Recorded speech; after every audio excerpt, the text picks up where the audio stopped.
बाकी के condensation polymer जो कि पॉलीअमाइड से बिलोंग्स करते हैं। हमने नाइलॉन 6 तो कर लिया था, बाकी हमारे पास उसके 3 रहते थे। First is nylon 6, second is nylon 26 and third is nylon 610। तो आज हम करते हैं उन तीनों को।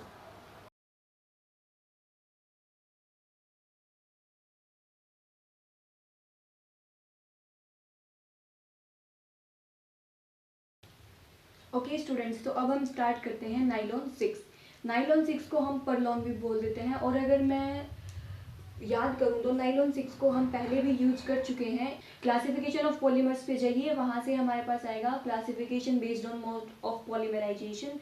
और मोड ऑफ पॉलीमराइजेशन में 2 पार्ट्स से हमारे पास एडिशन पॉलीमराइजेशन और कंडेंसेशन पॉलीमराइजेशन। कंडेंसेशन होमोपॉलीमर्स के एग्जाम्पल में हमने नाइलॉन 6 का जिक्र किया था, जो कि एक होमोपॉलीमर है और जिसका मोनोमर कैप्रोलेक्टम है। तो अब लेके चलते हैं नाइलॉन 6, इसकी पॉलीमराइजेशन रिएक्शन और इसकी प्रॉपर्टीज। नाइलॉन 6 का दूसरा नाम भी है परलोन। एग्जाम में अगर ये आएगा तो नाइलॉन 6 के नाम से बहुत कम आता है, परलोन के नाम से ज़्यादा आता है। इसका मोनोमर क्या हो जाएगा? कैप्रोलेक्टम। ये याद रखना पड़ेगा आप लोगों को, इसकी कोई ट्रिक नहीं है, ये पूरे चैप्टर में सबसे डिफरेंट है, तो आप इसको स्पेशली मार्क करके याद कर सकते हैं। और ये है कैप्रोलेक्टम का स्ट्रक्चर। इस स्ट्रक्चर को बनाने में बच्चे सबसे ज़्यादा मिस्टेक्स करते हैं। बच्चे जनरली क्या बना देते हैं इसको, ये वाला बेंजीन। बेंजीन मीन्स एक कार्बन की जगह नाइट्रोजन लगा दो और बेंजीन बना देते हैं इसको, लेकिन इसके अंदर 6 कार्बन होते हैं बेंजीन की तरह, लेकिन एक नाइट्रोजन भी होता है। मतलब हमारे पास 6 कार्बन चेन नहीं होनी चाहिए, लेकिन 7 एटम चेन होनी चाहिए जिसके अंदर 6 कार्बन होने चाहिए और एक नाइट्रोजन होना चाहिए। तो अगर यहाँ पे मैं इसका स्ट्रक्चर देखूँ तो क्या हो जाएगा, ये वाला, जिसके अंदर 6 तो कार्बन हैं। कौन से कार्बन हैं हमारे पास? यहाँ पे कार्बन प्रेजेंट हैं और यहाँ पे ये नाइट्रोजन है। बेंजीन की तरह इसमें भी 6 कार्बन एटम्स हैं, बट इसमें अलग बात ये है कि इसके अंदर एक नाइट्रोजन एटम भी है, जिस वजह से ये 7 एटम कंटेनिंग एक रिंग हो गई। तो इसको हम कैप्रोलेक्टम बोलते हैं, और यहाँ पे हमने डबल बॉन्ड ओ लगा दिया। तो ये वाला स्ट्रक्चर जो हो गया ये कैप्रोलेक्टम का स्ट्रक्चर है। जनरली ये मिस्टेक होती है कि यहाँ पे जो ये लास्ट वाली लाइन होती है इसको करके और इन दोनों को ज्वाइन कर देते हैं ऐसे। सो ये स्ट्रक्चर गलत हो जाएगा, हमारे पास सही स्ट्रक्चर ये है। सो स्ट्रक्चर पे अच्छे से ध्यान दीजिएगा क्योंकि एग्जाम में आने के चांसेस बहुत ज़्यादा है। तो अब हम लेके चलते हैं इसकी पॉलीमराइजेशन रिएक्शन।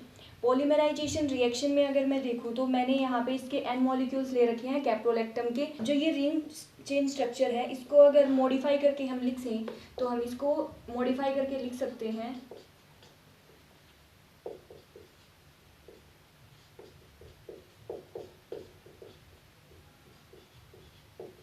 ये लिख सकते हैं इसको हम, इस रिंग स्ट्रक्चर को हम ये लिख सकते हैं, ये ज्वीटरायन फॉर्म में एग्जिस्ट करता है। और अगर ज्वीटरायन फॉर्म में ना लिखूं तो ये हो जाएगा NH2 CH2 5 टाइम्स COOH। अगर ज्वीटरायन फॉर्म में मैं नहीं लिखूं तो ये हो जाएगा, और अगर ज्वीटरायन फॉर्म में हम इसको लिखेंगे तो ये हो जाएगा। तो ज्वीटरायन फॉर्म में या फिर इस फॉर्म से अगर आप इसकी पॉलीमराइजेशन रिएक्शन करेंगे तो यहाँ से एक H चला जाएगा और यहाँ से OH चला जाएगा, हमारे पास वाटर मॉलिक्यूल्स निकल जाएंगे। यहाँ से एक H चला गया और यहाँ से OH चला गया, यहाँ से वाटर मॉलिक्यूल्स निकल के हमारे पास ये इसकी रिपीटिंग स्ट्रक्चर यूनिट आ गई। तो ये हो गई हमारे पास नाइलॉन 6 की पॉलीमराइजेशन रिएक्शन। अब हम चलते हैं इसकी प्रॉपर्टीज पे।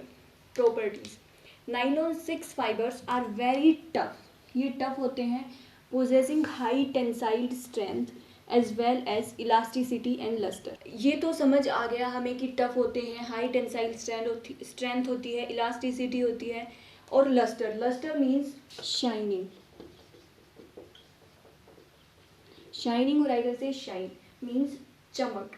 तो जो परलॉन 6 होता है उसका शाइनी सरफेस होता है। फॉर एग्जांपल गोल्ड और सिल्वर का सरफेस शाइनी होता है, उसी तरह नाइलॉन 6 का सरफेस भी शाइनी होता है। फिर मेरे पास आते हैं इसके uses. It is used for manufacturing tyre coats, fabrics and rocks. So इसके यूजेस तो नॉर्मल यूजेस हैं, ये हम पहले भी यूज़ कर चुके हैं, सो इनको याद करने में कोई प्रॉब्लम नहीं होगी। अब हम चलते हैं हमारे नेक्स्ट पॉलीमर पर, जो कि है नाइलॉन 26।